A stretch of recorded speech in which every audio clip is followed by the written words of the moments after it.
ঝগড়া হয়েছে, কেন? তাড়াতাড়ি আসতে বলতে তাই আমি বলছি একটু তাড়াতাড়ি সব, মাথা অনেক ব্যথা করছে। তারপর রাগ করে ফোন কেটে দিচ্ছে। এখন ফোন কাটলেও লাভ নেই, 3 দিন আগে তো বিয়ে হয়ে গেছে, বলছে ব্লক করলে করে দাও, কোনো সমস্যা নেই আমার। অলওয়েজ ওই ব্লক করতে 6 বছর আমি আমার লাইফে, মানে এই 6 বছর ওকে একবারও ব্লক করিনি, একবারও না। মানে এখন আমার মনে হয় আমি যদি ব্লক করতে যাই মানে রুলস ব্রেক হয়ে যাবে এখানে।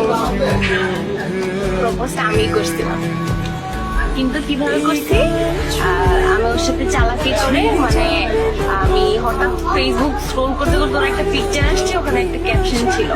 তো ক্যাপশনটা মানে একটু লাভ টাইপের সামথিং ছিল, যে ও কি কখনো রিয়েল লাভ পাবে কিনা। তো ওখানে কমেন্টস ফাইজলামি করতে করতে আমাকে নক দিয়েছি। নক দিয়ে ওকে ডিরেক্টলি হাই বলে দেন ওকে বলছে তুমি কি আমার সাথে রিলেশন করবা। ও বলতেছে যে মানে কি। এরপর হচ্ছে আমি ওকে বলছি কল দিতে, পর আমাকে কল দিতে, কল দেওয়ার পর আমি বলছি তুমি যদি এখন আমার সাথে রিলেশন না করো আমি হাত কেটে ফেলবো। হাত কেটে পরে হচ্ছে আমি মানে তোমার জন্য পরে কিন্তু তুমি অনেক কি আগে ও তো বোকা হয়ে গেছে, আল্লাহ মেয়ে ফোন দিয়ে এগুলো কি বলে। এখন আমি বলছি যে না, তো ও বলছি তুমি আমার রিলেশনশিপ মানে প্রপোজাল অ্যাকসেপ্ট করবে না, তাহলে কিন্তু আমি এক্ষুনি ফোন কেটে আমি হাত কাটি। তো ফোনটা আসলে কেটে দিচ্ছি, এটা 5 মিনিট ওয়েট করছে, আমার মানে একটা হাত কাটার পিকচার ছিল, তো ওইটা আমাকে 5 মিনিট পর পাঠিয়ে বলছে আমি হাত কাটছি। তো এরপর থেকে ওর সাথে কথা বলা স্টার্ট হয়েছে। তো সেকেন্ড ডেতে ও আমাকে নক দিয়ে বলছে কল দেওয়া যাবে, তো আমার তো তখন ফাঁসায় ফেলছি ছেলেরে।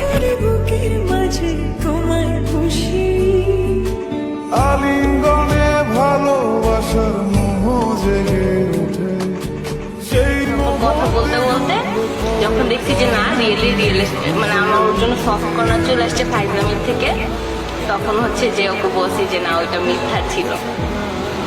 আর মানে যদি জিজ্ঞেস করা হয় যে মোমেন্টস কোনটা, যে না actually I fail in love, মানে হি ইজ দ্য ওয়ান, ওইটা হয়েছে যে আমাদের লাইফে ফার্স্ট মিট যখন ছিল 29 অগাস্ট 2017। ওই দিন হচ্ছে ওখান থেকে আমরা নিউ মার্কেটে আসছিলাম। তো নিউ মার্কেটে রাস্তা ক্রস করার সময় আমিও ছোটকাল থেকে অনেক রাস্তা ক্রস করতে পারি, তো ও তো আবার এটা জানে না।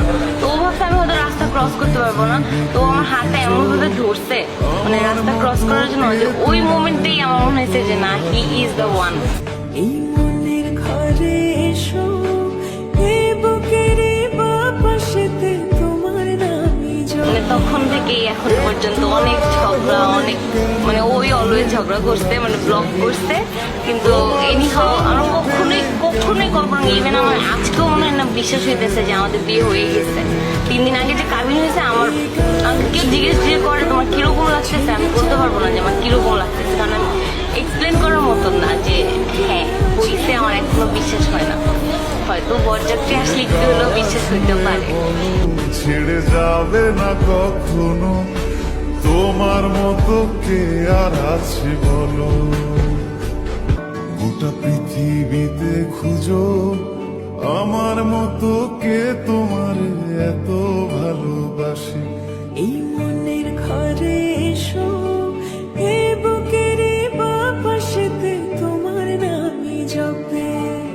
একটু আড়াল হলে কেন মনে ধরে যাবে, তোমার সঙ্গ পেলে কেন দেহ শিউরে ওঠে।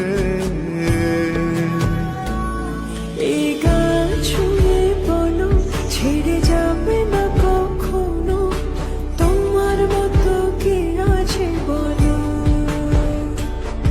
এ গা ছুঁয়ে বলো ছেড়ে যাবে না কখনো, তোমার মতো কে আর আছে বলো।